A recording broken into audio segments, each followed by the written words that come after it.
ধর্মনগরের প্রত্যেক রায় বড় আখড়ার মাঠে শুরু হলো 5 দিন ব্যাপী পৌষ মেলা। সোমবার সন্ধ্যায় এই মেলার আনুষ্ঠানিক উদ্বোধন করেন বিধানসভার অধ্যক্ষ বিশ্ববন্ধু সেন।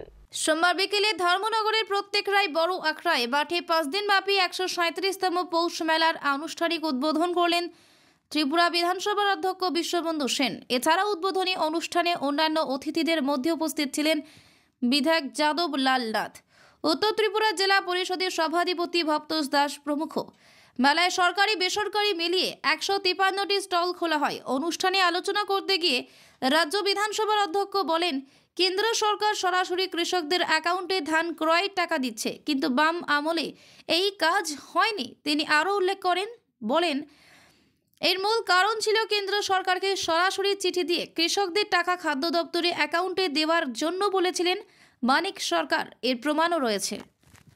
তারা বারবার রামবিলাস পাসওয়ান তৎকালীন ভারতের খাদ্যমন্ত্রী, আজকে তিনি পৃথিবীতে নেই, বলছেন আপনারা রাশিয়া থেকে ধান কিনুন। রামবিলাস পাসওয়ান জি বললেন আমরা ধান কিনবো, এক্স্যাক্টলি কিনবো, আপনারা ডিমান্ড করেছেন, আপনারা দিল্লি আসুন। এরপরে দিল্লি যাওয়ার পরে তারা সে পত্রিকা বিবৃতি দেয় না না কেন ধান কিনতো না। এবার চিঠিটা ফাঁস হয়েছে।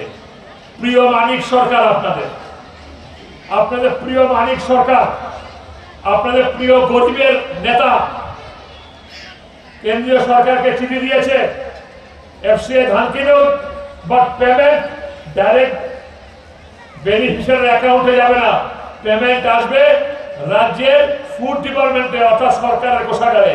কেন্দ্রীয় সরকার বলছে না এই সিস্টেমে মানব না।